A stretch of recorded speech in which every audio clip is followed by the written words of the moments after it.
Voilà, chers amis, si nous voulons commencer notre culte ce matin, peut-être les derniers qui sont dans le hall, s'ils veulent bien se joindre à nous. Bienvenue à chacun ce dimanche,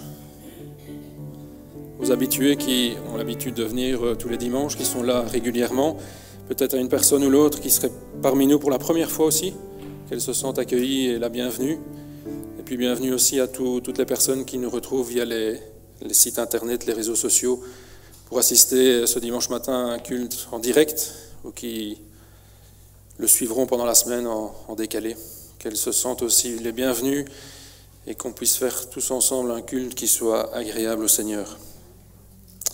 Je vous propose de commencer notre culte ce matin par un chant. Je vous propose que nous puissions nous mettre debout et chanter tous ensemble « Ton nom est grand ».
Je vous invite à vous courber pour la prière.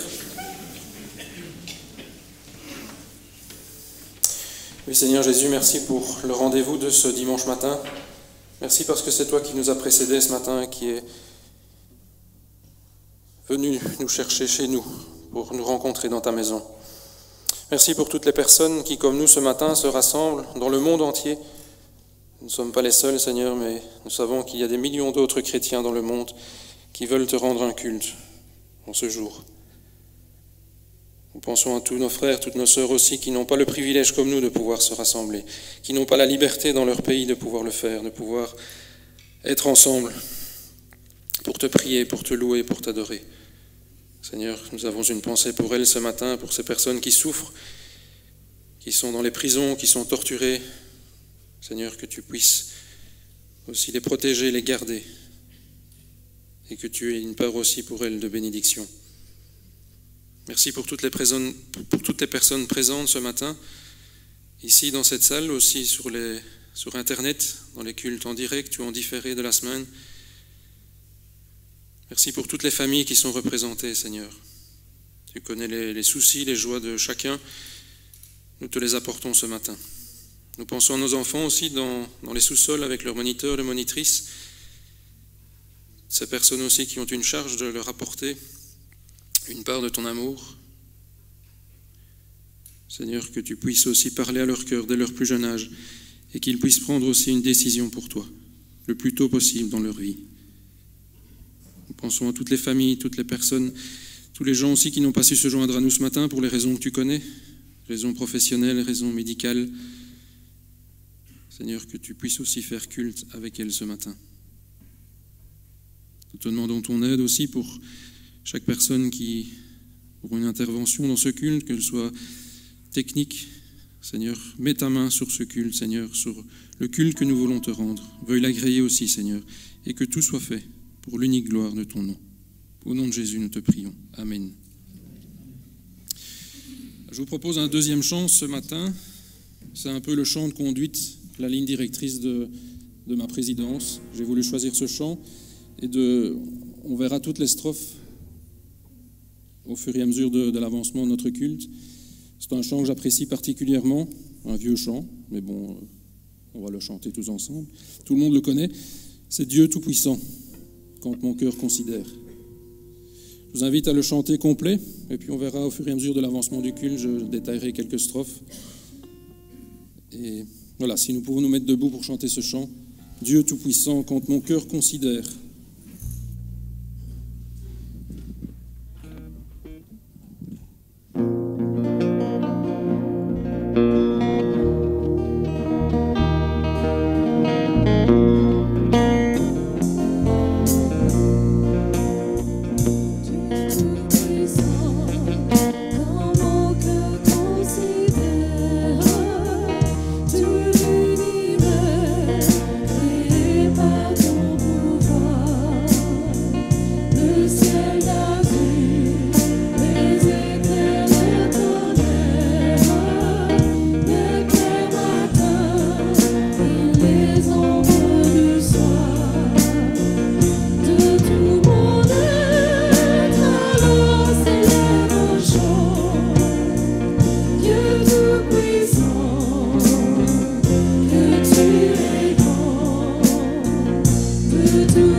Juste la dernière strophe, mais j'y reviendrai, vous inquiétez pas. Je vous invite à ouvrir vos Bibles ce matin pour illustrer la première strophe. On ne va pas aller bien loin, on va aller à la première page, dans la Genèse, au chapitre 1er. Ce qu'il dit dans la première strophe, « Quand mon cœur considère tout l'univers créé par ton pouvoir ». On va revenir au fondement. Genèse 1er, chapitre 1er, verset 1er.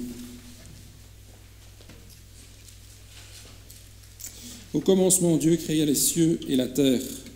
La terre était informe et vide. Il y avait des ténèbres à la surface de l'abîme et l'Esprit de Dieu se mouvait au-dessus des eaux. Dieu dit que la lumière soit, et la lumière fut.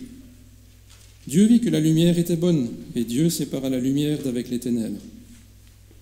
Dieu appela la lumière jour, et il appela les ténèbres nuit. Ainsi, il y eut un soir, il y eut un matin, ce fut le premier jour. Dieu dit qu'il y ait une étendue entre les eaux, et qu'elle sépare les eaux d'avec les eaux. Et Dieu fit l'étendue, et il sépara les eaux qui sont au-dessous de l'étendue d'avec les eaux qui sont au-dessus de l'étendue. Et cela fut ainsi. Dieu appela l'étendue ciel. Ainsi il y eut un soir, il y eut un matin. Ce fut le second jour. Dieu dit que les eaux qui sont au-dessous du ciel se rassemblent en un seul lieu, et que le sec paraisse. Et cela fut ainsi. Dieu appela le sec terre, et il appela l'amas des eaux mer. Dieu vit que cela était bon. Puis Dieu dit que la terre produise de la verdure, de l'herbe portant de la semence, des arbres fruitiers donnant du fruit selon leur espèce, ayant en eux leur semence sur la terre. Et cela fut ainsi. La terre produisit de la verdure, de l'herbe portant de la semence selon son espèce, et des arbres donnant du fruit, ayant en eux leur semence selon leur espèce. Dieu vit que cela était bon. Ainsi il y eut un soir, il y eut un matin, et ce fut le troisième jour. Dieu dit qu'il y ait des luminaires dans l'étendue du ciel pour séparer le jour d'avec la nuit, que ce soit des signes pour marquer les époques, les jours, les années, et qu'ils servent de luminaires dans l'étendue du ciel, pour éclairer la terre. Et cela fut ainsi. Dieu fit les deux grands luminaires, le plus grand luminaire pour présider au jour, et le plus petit luminaire pour présider à la nuit. Il fit aussi les étoiles. Dieu les plaça dans l'étendue du ciel pour éclairer la terre, pour présider au jour et à la nuit, et pour séparer la lumière d'avec les ténèbres. Dieu vit que cela était bon. Ainsi il y eut un soir, il y eut un matin, ce fut le quatrième jour. Dieu dit que les eaux produisent en abondance des animaux vivants, et que des oiseaux volent sur la terre vers l'étendue du ciel. Dieu créa les grands poissons et tous les animaux vivants qui se meuvent, et que les eaux produisirent en abondance selon leur espèce. Il créa aussi tout oiseau ailé selon son espèce. Dieu vit que cela était bon. Dieu les bénit en disant « Soyez féconds, multipliez et remplissez les eaux des mers, et que les oiseaux multiplient sur la terre. » Ainsi il y eut un soir, il y eut un matin. Et ce fut le cinquième jour. Dieu dit que la terre produise des animaux vivants selon leur espèce, du bétail, des reptiles, des animaux terrestres selon leur espèce. Et cela fut ainsi. Dieu fit les animaux de la terre selon leur espèce, le bétail selon son espèce, et tous les reptiles de la terre selon leur espèce. Dieu vit que cela était bon. Puis Dieu dit, « Faisons l'homme à notre image, selon notre ressemblance, et qu'il domine sur les poissons de la mer, sur les oiseaux du ciel, sur le bétail et sur la terre, et sur les reptiles qui rampent sur la terre. » Dieu créa l'homme à son image, il le créa à l'image de Dieu, il créa l'homme et la femme. Dieu les bénit, et Dieu leur dit, « Soyez féconds, multipliez, remplissez la terre et l'assujettissez, et dominez sur les poissons de la mer, sur les oiseaux du ciel, et sur tout animal qui se meut sur la terre. » Et Dieu dit, « Voici, je vous donne toute herbe portant de la semence et qui est à la surface de toute la terre, et tout arbre ayant en lui du fruit d'arbre et portant de la semence. Ce sera votre nourriture. Et à tout animal de la terre, à tout oiseau du ciel et à tout ce qui se meut sur la terre ayant en soi un souffle de vie, je donne toute herbe verte pour nourriture. » Et cela fut ainsi. Dieu vit tout ce qu'il avait fait, et voici, cela était très bon. Ainsi il y eut un soir, il y eut un matin, ce fut le sixième jour. Et puis quelques versets au chapitre 2. Ainsi furent achevés les cieux et la terre et toute leur armée. Dieu acheva au septième jour son œuvre qu'il avait faite, et il se reposa au septième jour de toute son œuvre qu'il avait faite. Dieu bénit le septième jour, et il le sanctifia, parce qu'en ce jour, il se reposa de toute son œuvre qu'il avait créée en la faisant. Et puis un texte dans l'Épître aux Romains, on mettra en parallèle un peu ce texte. Épître de Paul aux Romains au chapitre 1er. Quelques versets, juste 3-4 versets à partir du verset 20. Épître de Paul aux Romains, chapitre 1er, verset 20. Il dit ceci. En effet, les perfections invisibles de Dieu, sa puissance éternelle et sa divinité se voient comme à l'œil depuis la création du monde quand on les considère dans son ouvrage. Ils sont donc inexcusables puisqu'ayant connu Dieu, ils ne l'ont point glorifié comme Dieu et ne lui ont point rendu grâce, mais ils se sont égarés dans leurs pensées et leur cœur sans intelligence a été plongé dans les ténèbres. Se vantant d'être sages, ils sont devenus fous. Et ils ont changé la gloire du Dieu incorruptible en image représentant l'homme corruptible, des oiseaux, des quadrupèdes et des reptiles. Jusque-là, la lecture de la parole de Dieu. Je vous invite à chanter un 3e chant qui s'intitule « Ébloui ». On peut encore se mettre debout, je crois, pour chanter ce chant.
Je reprends mon chant que je vous avais présenté au début. Dans la 2e strophe, il est dit « Quand par les bois, la forêt profonde, j'erre et j'entends tous les oiseaux chanter, quand sur les monts, la source avec son onde livre aux zéphyrs son chant doux et léger. » Pour ceux qui me connaissent un peu, d'ailleurs il y a des personnes dans l'église qui m'appellent l'homme des bois, elle se reconnaîtra. J'ai été interpellé aussi par le message d'Alain Auderset qui est venu chez nous au mois de décembre. Je me suis un peu retrouvé dans son histoire. C'est vrai que j'essaye de passer pas mal de temps quand je peux dans dans les bois, dans la forêt, être seul avec moi-même, être seul avec le Seigneur, prendre un moment à part et particulier, apprendre à l'écouter aussi. C'est vrai que j'avais été interpellé par ça. On a toujours tendance, quand on prie ou quoi, on parle, et puis le Seigneur est là, mais tu me demandes de te répondre, mais je ne sais pas en placer une.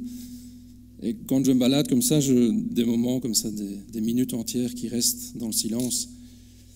Et je crois que Yves est en train de nous faire des prédications sur le sermon sur la montagne. Et Jésus dit dans le sermon sur la montagne, si tu veux prier, entre dans ta chambre. Prends un moment, ferme la porte. Et ce qui se passe dans le secret entre moi et toi, moi je te le rendrai. Je connais. Et je vous invite peut-être à ça ce matin, c'est d'entrer dans votre chambre. Moi, ma chambre, c'est l'extérieur, c'est les bois, c'est le calme de la nature. Chacun peut trouver sa chambre un peu à sa sauce, je dirais. Un endroit à lui particulier où il peut faire passer du temps avec le Seigneur. Et je trouve ça important.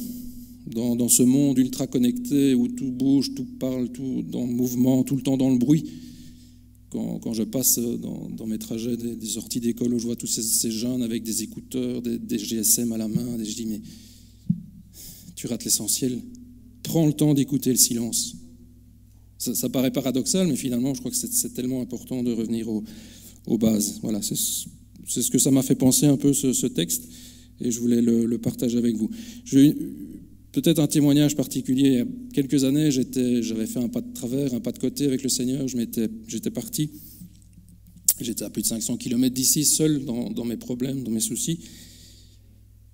Et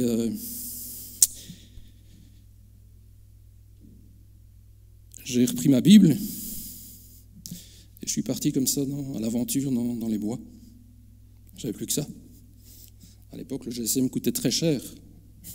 Donc, impossible de sonner à mes parents, à n'importe qui. Donc, on vient à la base. Quand on est dans les soucis, on vient toujours à la base.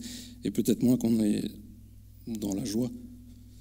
Et j'étais parti avec ma Bible dans les bois. Une journée, j'ai pris le temps de lire, de parler. Deuxième journée complète, du matin au soir. Et la deuxième journée, dans l'après-midi, je suis arrêté net. Là, je vois encore j'étais près d'un lac. Je me suis arrêté net et je me posais des questions par rapport à la volonté de Dieu dans ma vie, ce que le Seigneur voulait, pourquoi ça, pourquoi tout ce qui s'était passé. Et le Seigneur m'a dit texto, je me souviens, j'oublie beaucoup de choses dans ma vie, j'ai une mémoire comme une passoire, mais ça je n'oublierai jamais. Le Seigneur m'a dit, comment aurais-je pu ouvrir une porte sur un chemin qui n'était pas le mien? Je suis resté là, stoïque, je ne savais plus quoi dire, et j'avais la réponse à ce que je recherchais depuis des jours, par rapport à mon passé, de ce que j'avais vécu.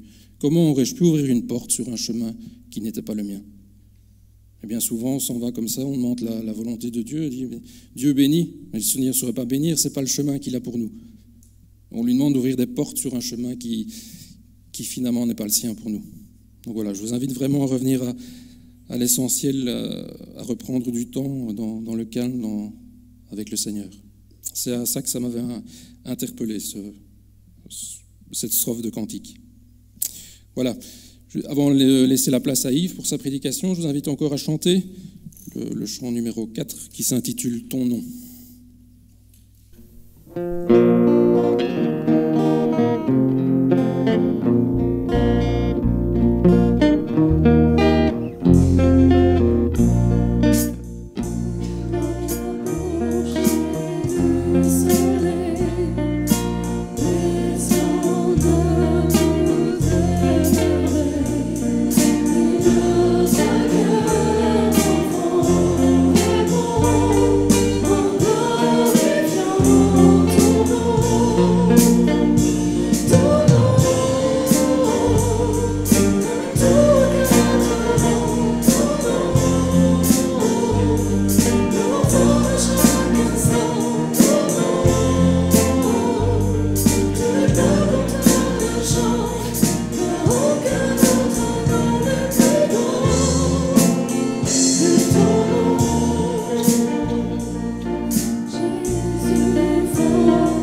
Chers frères et sœurs, chers amis, chers internautes, bonjour. Merci Manu pour ces quelques mots de témoignage. Alors pour l'homme des bois, je ne savais pas. Il ne fallait pas me le dire, là t'es fichu, ça va revenir plusieurs fois. C'est tellement vrai ce que tu as dit. C'est difficile de s'arrêter. J'ai bien aimé quand tu as dit, moi je me retire, dans ma chambre, c'est les bois. Et quand tu as précisé aussi, quand je regarde les sorties d'école, tous les jeunes qui ont leurs écouteurs, alors je ne pense pas que tu as un problème avec les jeunes, nous non plus, mais ça nous rappelle que c'est tellement difficile de s'arrêter pour se mettre à l'écoute de Dieu. Dieu n'a jamais cessé de se révéler, Dieu n'a jamais cessé de parler, mais nous ne prêtons pas toujours l'oreille. Et c'est ce que nous voulons faire aussi ce matin, on veut s'arrêter. Je me souviens quand j'étais petit, papa et maman disaient dimanche on va à l'église. Je n'ai pas envie d'aller à l'église, et quand j'étais ado encore moins. Et ils disaient il faut aller à l'église, le Seigneur a dit n'abandonne pas ton assemblée. Et pendant très longtemps j'ai vécu ça comme un devoir. Et c'est très tard dans ma vie chrétienne que j'ai compris que c'était un privilège. Cet ordre-là est bon parce que Dieu nous demande de marquer un arrêt. On doit s'arrêter. On a des limites, on doit s'arrêter pour regarder ce qui est essentiel. Pour nous rappeler que ce Dieu qui a créé toutes ces choses sous nos yeux, on ne remarque même plus tellement qu'on s'est habitué, ça ne va pas de soi, il les a donnés. Dieu est bon, il veut nous parler, il veut nous ressourcer, il veut nous fortifier, il veut se glorifier, il veut nous conduire, il veut nous guider. Et c'est la raison pour laquelle on est là aussi. Pas simplement dimanche après dimanche, mais lorsque nous prenons un temps simplement pour nous arrêter, pour prier. Même prier avant de manger, c'est ça aussi. Ne pas le faire machinalement, mais se dire, le pain à ma table ne va pas de soi. Dieu l'a donné, Dieu l'a fait. Nous voulons écouter le Seigneur ce matin. Alors le titre du message ce matin est « Réflexion sur l'amour ». Voilà. Désolé, je n'ai pas trouvé de titre plus original qu'à Saint-Valentin qui approche « Réflexion sur l'amour ». Alors, la semaine qui s'ouvre devant nous va être marquée par pas mal de festivités. J'ai été assez étonné en regardant le calendrier. Je me suis dit, mais il y a plein de choses qui tombent en même temps cette semaine. Et il y a d'abord le carnaval, une institution nationale en Belgique. Carnaval qui va se clôturer le mardi, c'est le fameux mardi gras. Et depuis cette année, depuis 2024, cela vaut d'ailleurs aux étudiants de la Fédération Wallonie-Bruxelles un jour de congé. J'ai été voir sur le site, il est écrit jour de congé férié orphelin. Voilà, parce qu'avant il y avait les vacances de carnaval, maintenant tout a été décalé. Donc certainement que les jeunes vont aller à Binche, les professeurs aussi, je ne sais pas les autres, mais en tout cas tout le monde estudiantin, tout ce qui est dans l'enseignement, congé mardi. Puis j'ai regardé le calendrier, mercredi, c'est le 14 février, c'est la Saint-Valentin. Saint-Valentin, ce n'est pas une fête biblique, vous n'avez absolument aucune ordonnance dans ce sens-là, mais à cette occasion, les commerces sont déjà décorés, vous avez des cœurs rouges partout, à la télévision, à la radio on ne sait pas voir, quoique on peut regarder parfois en visuel, et nous sommes bombardés de slogans publicitaires vantant les mérites de tel ou tel produit extrêmement onéreux que nous, messieurs, devrions absolument acheter pour que madame se sente spéciale. Sous-entendu, tu ne l'achètes pas, elle ne se sentira pas spéciale. Imaginez, c'est une période où il y a une grande pression. Moi, je discute avec mes amis en demandant parfois, tu vas faire quoi, toi ? Un resto, un bouquet de fleurs, des chocolats. J'ai déjà essayé ça l'année passée. Bref, voilà, moment d'angoisse pour certains hommes. Il y en a d'autres qui savent parfaitement ce qu'ils veulent. Voilà, moi, pas encore. Si vous avez des conseils, on peut en discuter à la fin du culte. Puis j'ai regardé aussi le calendrier des fêtes chrétiennes. Mercredi, c'est le carême. C'est le carême, mercredi. On en a parlé l'année passée, et je suis convaincu que vous vous souvenez de ce message, n'est-ce pas? Quelqu'un là? Je crois que non. Le carême, c'est quoi? Période de 40 jours instituée par l'Église catholique, durant laquelle les chrétiens sont invités à se consacrer à Dieu, à se reconsacrer à Dieu. Alors pour beaucoup, le carême, ça rime avec privation et pénitence. Je prends un fouet et je me tape dessus. Ça, c'est l'idée un petit peu populaire, mais c'est plutôt un temps où on s'arrête. Ça fait un petit peu quoi à ce qu'a dit Manu? On s'arrête pour se faire présent à Dieu. Pour remettre un petit peu, je ne vais pas dire les pendules à l'heure parce que ce n'est pas très positif, mais peut-être pour se remettre au même diapason de Dieu. Il y a toute une année qui s'est écoulée, très chargée, il y a plein de choses, les examens, le travail, nos projets, les travaux, les vacances. Et pendant l'année, les catholiques font ça, enfin ceux qui pratiquent la religion catholique, ils s'arrêtent en disant « je veux me recentrer sur Dieu, je veux remettre de l'ordre dans ma vie ». Un petit peu comme le changement d'heure. Alors qu'est-ce qu'on fait avec ça, nous les protestants? On n'est pas catholiques. On ne sera pas d'accord avec tous les enseignements qui ne vont pas dans le sens des Écritures, qui sont contraires à ce que Jésus et aux apôtres ont enseigné, bien sûr, mais il faut admettre que le carême a du bon, c'est quand même intelligent cette démarche. Dans une société où on ne sait pas s'arrêter, c'est vrai, Dans la Bible, de nombreuses reprises, Dieu nous demande d'arrêter. Dès l'Ancien Testament, boum, sabbat, le jour du repos, savoir s'arrêter. C'est bien de savoir s'arrêter, savoir faire le point sur notre relation avec Dieu, savoir casser le train-train quotidien, réfléchir au sens de ce qu'on fait, au rythme de notre vie, pour redonner à Dieu la première place. Parce que vous savez, quand on est dans le train-train quotidien, bien on a vite fait simplement de zapper le Seigneur. Parce que les choses, elles s'enchaînent très, très vite. Carnaval, Saint-Valentin, Carême, voilà donc une actualité qui est très, très riche. Et je me suis dit que ce serait dommage alors de rater le coche en ne donnant pas une touche chrétienne à toutes ces festivités, à tous ces événements-là qui vont marquer notre entourage, qu'ils soient chrétiens ou qu'ils ne soient pas chrétiens. On voit que ça apparaît dans le calendrier, on va en entendre parler. Et quelle meilleure touche, n'est-ce pas, que celle de l'amour, puisque c'est la saison en même temps et puisque c'est un sujet qui est magistral dans la Bible. 1 Corinthiens 13, le chapitre de l'amour par excellence. Jésus qui a dit que le plus grand commandement, c'est l'amour. Amour pour Dieu, amour pour son prochain. Ce matin, je vous propose donc quelques réflexions sur ce sujet qui est extrêmement riche. Alors la grande difficulté pour un pasteur quand tu dois prêcher sur un sujet pareil, c'est quel sujet choisir, quel passage biblique choisir, il y en a tellement. Alors pour ce matin, j'ai choisi de quitter les sentiers battus, on va rester dans la Bible, rassurez-vous. On va ouvrir l'Écriture dans Romains chapitre 13. Il y a juste 3 versets qui ont retenu mon attention. 3 versets. 3 petits versets, mais qui sont d'une grande richesse. Romains chapitre 13, versets 8 à 10. Alors les jeunes, vous pouvez sortir vos tablettes et vos smartphones maintenant. Pas les écouteurs, sauf si vous suivez le culte par Internet, mais ce sera un peu bête si vous êtes en présentiel. Donc Romains chapitre 13, versets 8 à 10. Nous lisons. Ne devez rien à personne, si ce n'est de vous aimer les uns les autres, car celui qui aime les autres a accompli la loi. En effet, les commandements, tu ne commettras pas d'adultère, tu ne commettras pas de meurtre, tu ne commettras pas de vol, tu ne porteras pas de faux témoignages, tu ne convoiteras pas, ainsi que tous les autres, se résument dans cette parole. Tu aimeras ton prochain comme toi-même. L'amour ne fait pas de mal au prochain, l'amour est donc l'accomplissement de la loi. Amen. Jusque-là, la lecture. Je vous invite à prier. Notre Dieu, nous voulons ce matin, en ces instants, nous replacer devant toi et t'accorder toute notre attention. C'est toi qui nous parles dans ta parole, la Bible. Nous reconnaissons que bien souvent nous sommes distraits, nous avons un cœur endurci et nous sommes parfois bien plus têtus que des ânes. Nous te demandons, Seigneur, ta grâce, que par ton esprit, tu travailles notre cœur, que nous puissions être à l'écoute de ce que tu veux nous dire ce matin, comprendre et le mettre en pratique. Donne-nous de pouvoir apporter les ajustements, Seigneur, sur mesure, qui conviennent à nos vies, à nos circonstances personnelles, parce que nous croyons que chacun de tes commandements, Seigneur, est bon. Merci, Seigneur, parce qu'il y a de la joie à t'obéir et parce que tu en es glorifié. Au nom de Jésus, Amen. Voilà, 3 petits versets que nous avons lus ici, mais qui sont d'une immense richesse. Quand j'ai préparé ce message et en lisant juste ces 3 versets, je me suis dit, bien, si seulement nous parvenions à les vivre. Je me suis mis la question pour moi-même, si seulement ma vie reflétait exactement ce que l'Écriture dit ici. Et si c'était une vérité aussi ici, dans notre église à Marcinelle, et dans nos foyers, à la maison, vis-à-vis de notre épouse ou de notre mari, de nos enfants, de nos parents.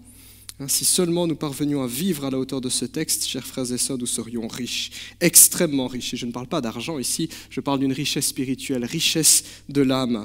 Nous serions remplis d'un amour débordant, généreux, avec toute la joie, le plaisir et le bonheur qui en découlent. Parce qu'il y a ça quand on obéit à Dieu. Il est glorifié, mais il y a également énormément de joie. Et puis je me suis regardé, je me suis dit, je n'y suis pas encore. Et puis j'ai réfléchi à tout ce qui se passe dans l'Église, les bonnes choses, parce qu'il y a des bonnes choses dans notre Église, et puis il y a des choses ça pourrait aller mieux. Et je me suis dit, on n'y est pas encore. Et très certainement que de notre vivant, nous n'y serons jamais. Parce qu'on est pécheurs, il y aura toujours du travail. On est dans un chantier perpétuel, un chantier continu. Alors comment la Bible, dans ce passage, peut-elle nous encourager à aimer l'autre, à aimer les autres, à aimer mieux, à améliorer les choses, j'oserais dire, à relever la barre et à aimer davantage. On est dans l'amour, dans la quantité et dans la qualité. 2 pistes pour nous ce matin. Il y en aurait certainement moyen d'en dégager d'autres à la lumière de ce texte, mais juste 2 pistes ce matin. La première piste est la suivante. Aimer, c'est savoir être présent à l'autre. Quelle idée évidente. Quelle idée bête, que certains diraient. Et pourtant, c'est tellement difficile. Aimer, c'est savoir être présent à l'autre. Ce n'est pas une idée qui est affirmée explicitement dans le texte. Vous pouvez relire les 3 versets. Il n'est pas écrit « Tu aimeras ton prochain et tu seras présent à ton prochain ». Néanmoins, dans ce passage, il est question de moi, il est question de nous, il est question de vous. Tous les impératifs sont à la 2e personne du pluriel. Il y a l'autre que je suis appelé à aimer. Et tous ces commandements, là, quand Jésus reprend le 6e, 7e, 8e, 9e et 10e commandement, quand l'apôtre Paul écrit ici « Tu ne commettras pas d'adultère, tu ne commettras pas de meurtre, tu ne commettras pas de vol, pas de faux témoignage, pas de convoitise », tous ces commandements n'ont du sens que si je côtoie l'autre, si je suis présent à l'autre, s'il y a des relations, au minimum, s'il y a une présence, une coprésence. Il ne peut pas y avoir d'amour qui grandit, il ne peut pas y avoir d'amour du tout s'il n'y a pas en tout cas cette relation qui est là, s'il n'y a pas cette relation. Regardez un petit peu comment les amoureux ils fonctionnent. Que font les amoureux à longueur de temps? Ils veulent être ensemble.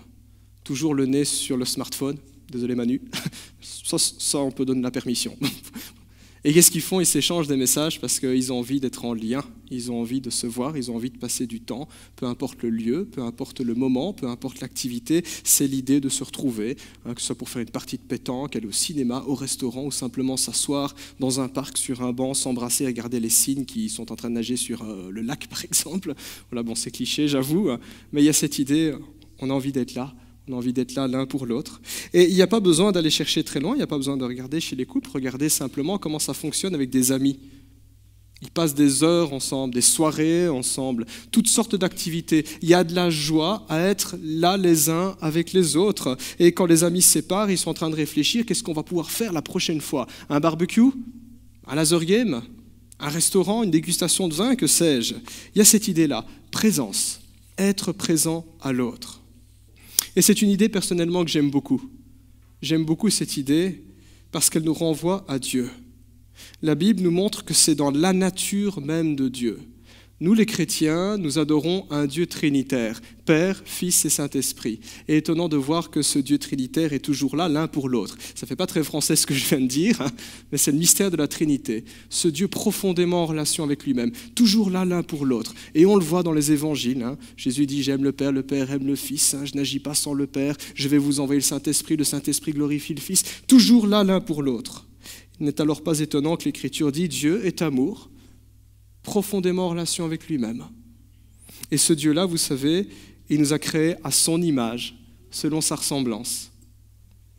S'il est vrai que nous ne sommes jamais humains, autant humains que lorsque nous péchons, puisque le propre de l'être humain, c'est le péché, la nature charnelle, on peut prendre aussi les choses d'un côté positif. Nous ne sommes jamais autant humains, autant à l'image de Dieu que lorsque nous aimons, que lorsque nous faisons présent à l'autre, comme Dieu se fait présent à nous, parce que c'est ce que nous voyons aussi dans les évangiles. Ce Dieu d'amour, que fait-il vis-à-vis de nous qui sommes de pauvres pécheurs? Il se fait présent, il vient jusqu'à nous. Et ça, on le fait une fois par an à Noël. Emmanuel, Dieu parmi nous, le Christ, l'incarnation. Et ce Dieu nous dit en Jésus, en Jean 15, « Vous êtes mes amis ». J'aime beaucoup aussi quand dans le dernier repas, Jésus s'arrête et dit « J'ai vivement aspiré à passer ce dernier repas avec vous ». Jésus était content d'être là avec ses disciples. Et puis Jésus, avant de partir à l'ascension, que dira-t-il? « Je suis avec vous tous les jours jusqu'à la fin du monde ». Il y a cette constante qui est là. Aimer, c'est aussi être présent à l'autre, pour l'autre, avec l'autre. On n'est pas dans quelque chose de à distance, platonique, théorique, mystérieux. L'Église aussi. C'est qui l'Église? Ce n'est pas le bâtiment, c'est nous les chrétiens. L'Église est désignée comme l'épouse de Jésus-Christ. Je pense que ce ne serait pas exagéré de dire que le cœur de Dieu bat pour nous, comme un fiancé envers sa fiancée. Il ne reste pas indifférent quand il nous voit, quand il nous entend. Il n'y a rien que Dieu ne ferait pas en notre faveur, parce qu'il nous aime. Et c'est la raison pour laquelle dans l'Écriture, nous trouvons les plus belles et les plus grandes promesses. Dieu ne nous promet pas des choses, il se promet lui-même, tous les jours avec vous. Jésus a dit, je m'en vais, je vais là où vous préparez une place, afin que là, moi où je suis, vous aussi, vous soyez avec moi. La plus belle, la plus grande des promesses. Dieu se fait présent à nous. Mais est-ce réciproque? Est-ce réciproque? Comment nous répondons à cela? Est-ce que nous aussi, nous nous faisons présents à Dieu?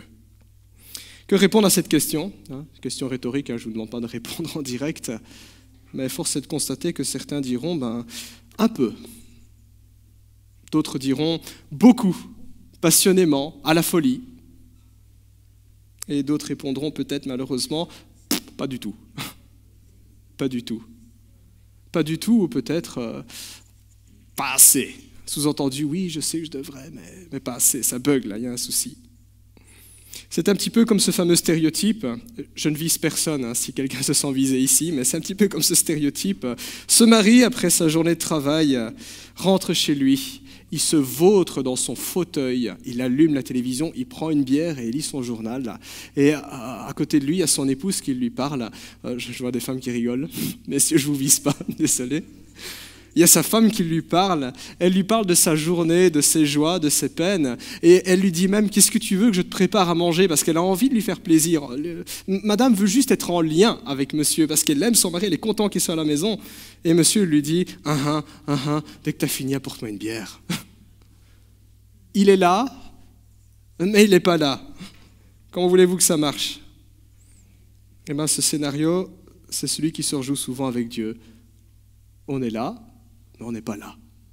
Ce scénario, c'est celui qui se joue parfois à la maison, vis-à-vis de notre femme, vis-à-vis de notre mari, vis-à-vis de nos enfants, on se dit, il me casse les pieds, vis-à-vis de nos parents, il faut encore leur donner des coups de main.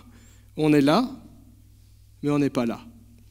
Et ce scénario, c'est celui qui se joue à l'église, pas simplement le dimanche matin, mais entre nous, les frères et sœurs en Christ. On est là, à moins de 10 mètres, à gauche et à droite.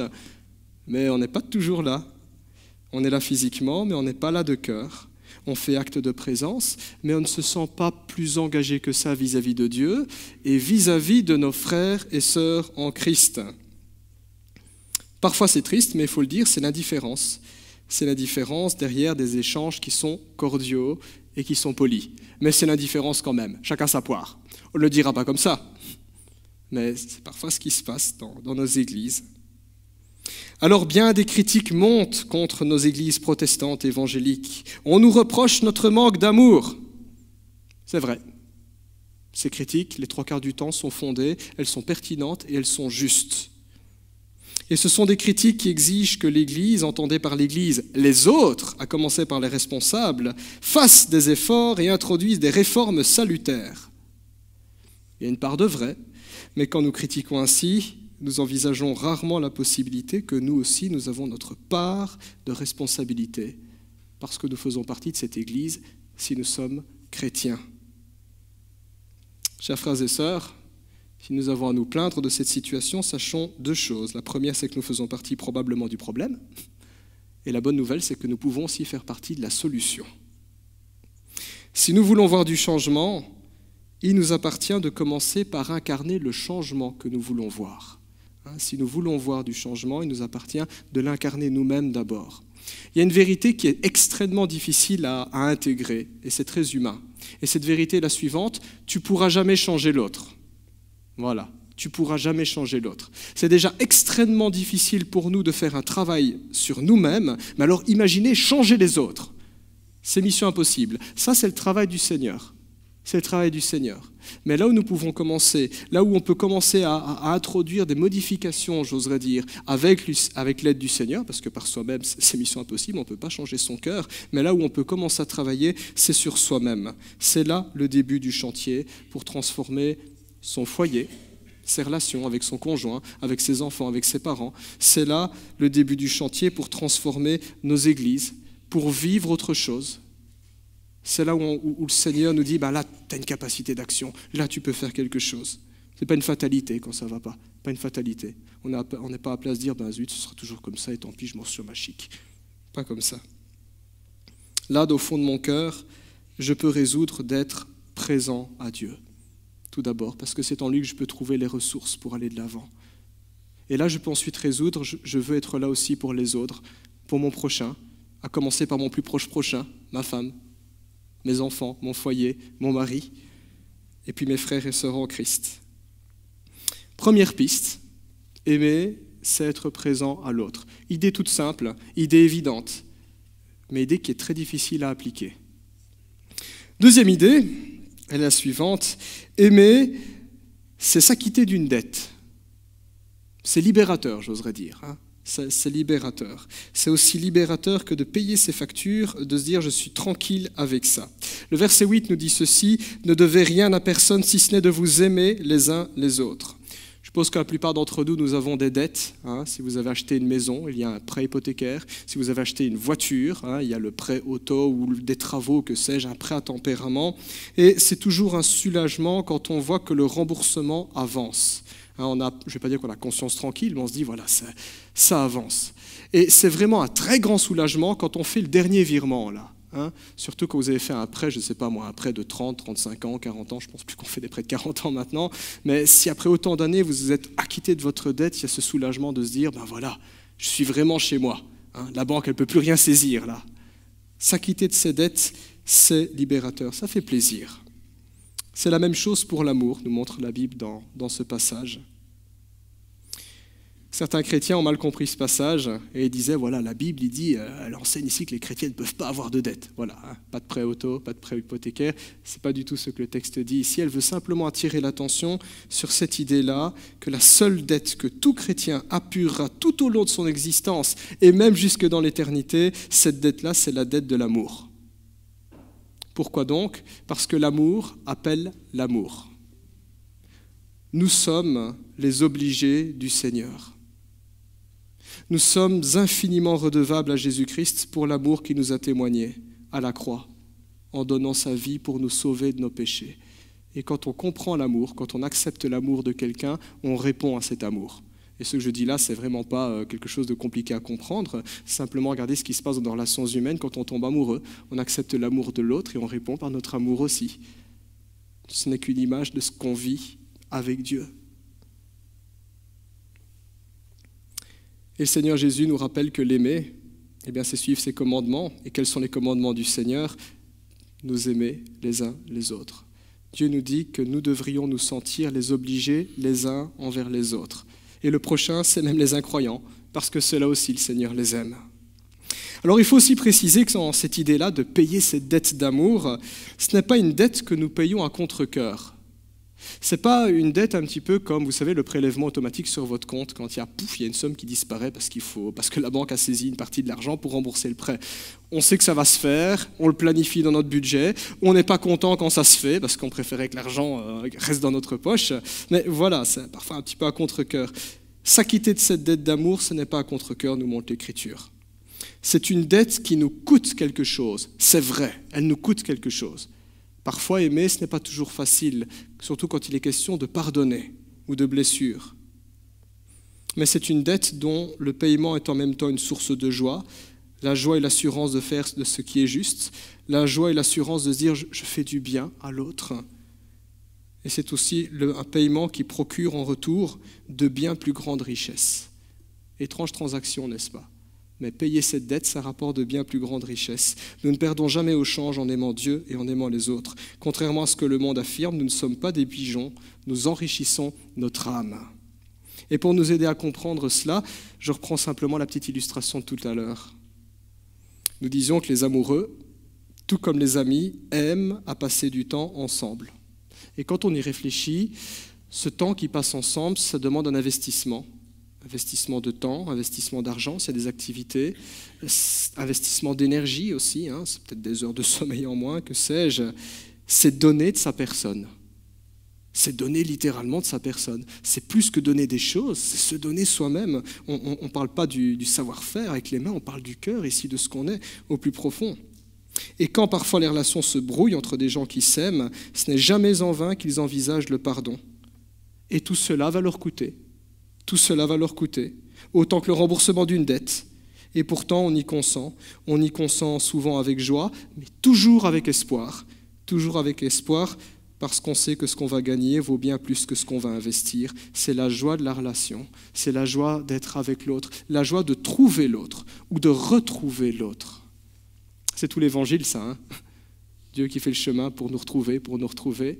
Et c'est ce que nous sommes aussi appelés à vivre quand la Bible parle d'amour, quand la Bible parle de dette. Telle est la manière dont nous, chrétiens, sommes appelés à aimer. La barre est haute, hein? Il y a du travail, il y a du programme. Et quand on réfléchit à ça, nous devons reconnaître que ce n'est pas toujours de cette manière-là que nous nous acquittons de cette dette. Pas toujours de cette manière-là qu'on s'acquitte de cette dette. Souvent, ce genre de dette, aimer Dieu, aimer l'autre, nous voyons comme une tare. Comme moi quand j'étais ado, il faut qu'on aille à l'église. Un devoir pesant, pelant. Et parfois, nous nous posons des actes chrétiens, quand on regarde de l'extérieur, ce sont des actes vertueux. J'étais là, j'ai fait ça, j'ai dit ça, j'ai écouté ça.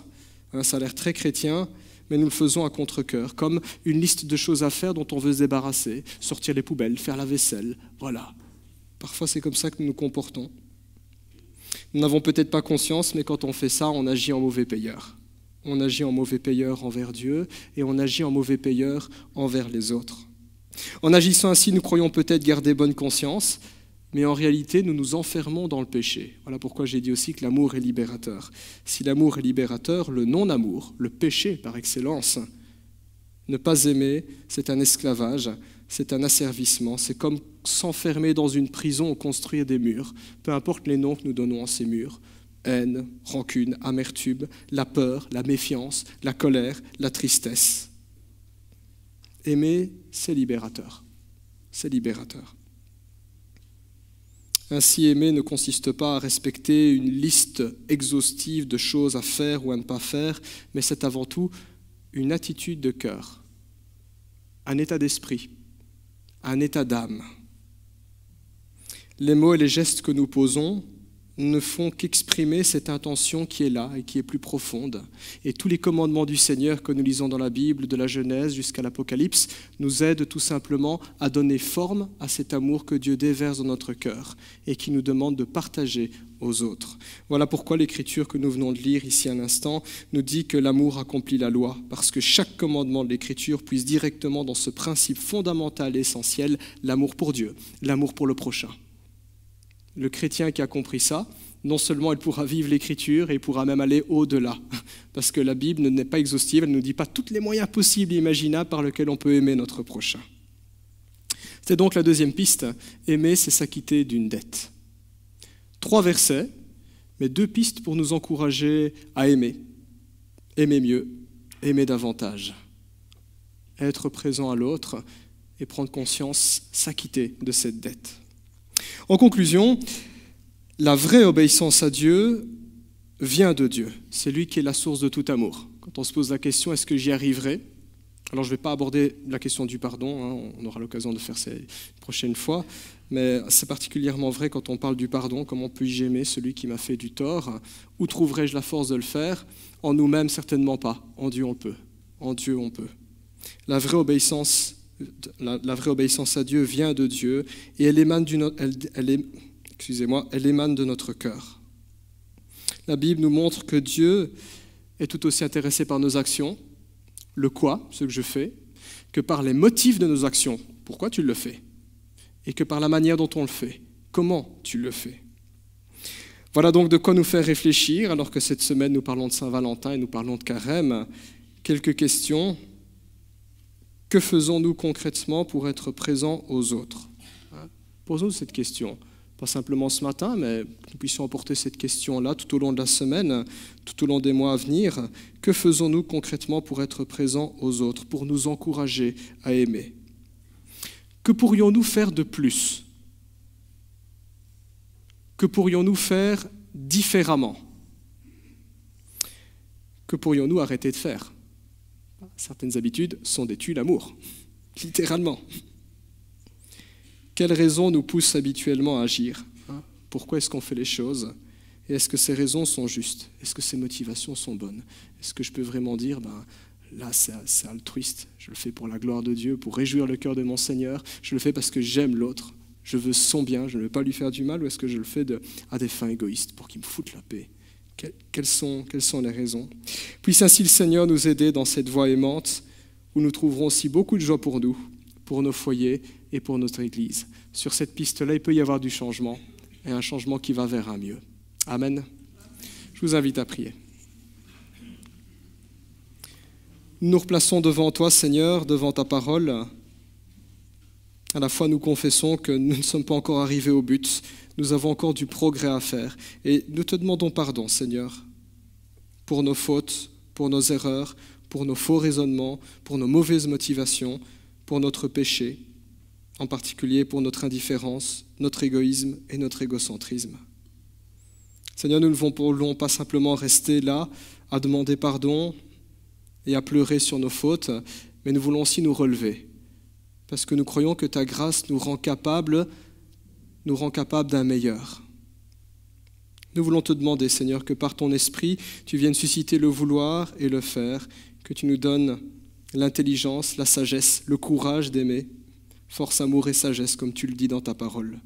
Nous te remercions parce que tu es plein d'espoir, et parce que, Seigneur, cet espoir que tu nous donnes est vrai et réel, et nous voulons le saisir par la foi, avec ton aide, en faisant un pas à la fois. Seigneur, aide-nous sur ce chemin-là. Aide-nous tous ensemble en tant qu'Église, ici de Marcinelle, et puis aide-nous aussi à la maison, au travail, là où nous côtoyons simplement notre prochain. Seigneur, nous voulons être présents à toi aussi, tout au long de la semaine, et être présents aux autres. Merci encore de nous y aider, pour la gloire de Jésus. Amen.